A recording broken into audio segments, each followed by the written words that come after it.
Bonjour. Aujourd'hui, j'aimerais bien de vous inviter encore une fois à un petit déjeuner hivernal à la lueur des bougies. Pour cette fois, je trouvais un conte qui porte le titre Des fraises en hiver.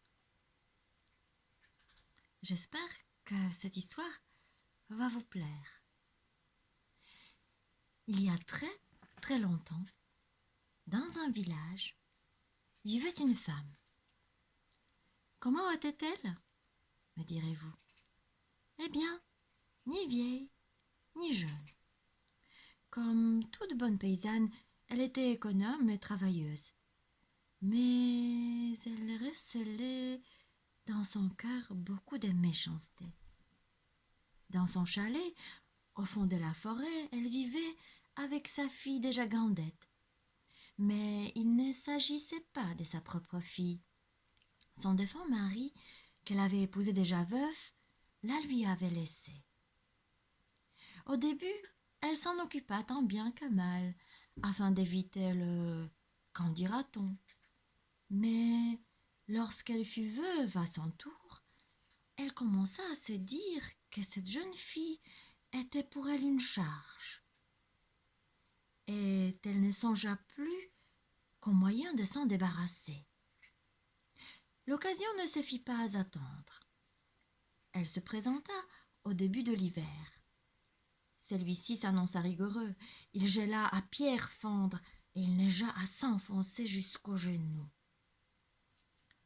Un jour donc, la marâtre appela la jeune fille et lui ordonna: Prends un panier, va dans la forêt et cueille-moi des fraises pour la nouvelle année. Et qu'elles soient bien mûres, hein. Et ne t'avise pas de revenir les mains vides, ou il vaudra mieux pour toi être resté là-bas. La pauvre enfant éclata en sanglots et tenta d'attendrir sa belle-mère. Comment pourrais-je trouver quelque part, en plein hiver, des fraises bien mûres? Mais elle eut beau protester, cela ne servit à rien. Elle dut partir. Elle s'enfuit donc, péniblement, à travers les énormes congères, angoissée par la solitude. Il n'y avait pas âme qui vive alentour. Pour y en monde, quelqu'un ne serait sorti de sa chaude chaumière par un temps pareil. Quand elle fut parvenue à travers toute cette neige au cœur de la forêt, à sa grande surprise, elle aperçut un feu entre les arbres. Elle pensa aussitôt qu'il avait été allumé par des bûcherons, mais lorsqu'elle s'approcha, elle vit qu'il y avait là 12 vieillards sans cheveux.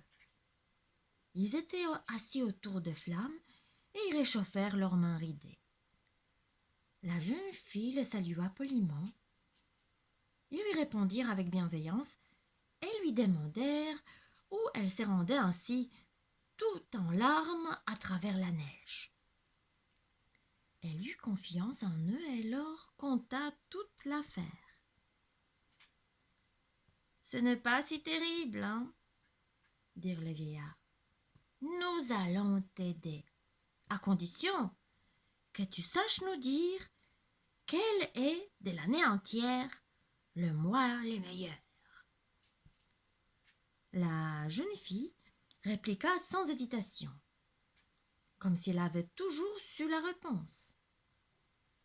Tous les mois sont bons, mais le mois de mars est entre tous le meilleur, car il nous apporte le plus d'espoir.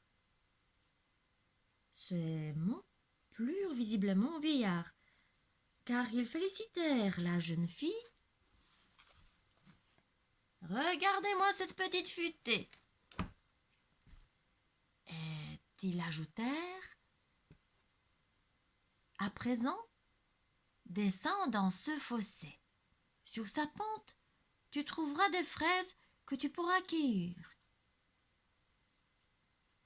Vous les croirez ou non, mais quand elle y alla, le fossé était couvert de fraises. Elle s'en réjouit et remplit un plein panier des plus belles. Puis, elle emporta à sa belle-mère à la maison. Celle-ci ne put en croire ses yeux. Et quand la jeune fille lui conta du surcroît comment elle les avait trouvées et qui les lui avait indiquées, elle prit peur. Elle reconnut là le doigt de Dieu. Dorénavant, elle vainquit sa méchanceté et garda la jeune fille auprès d'elle jusqu'à ce qu'elle eût marié à un brave garçon. Fin de l'histoire. Et encore mes meilleurs vœux pour tous pour cette nouvelle année 2023. Meilleurs vœux.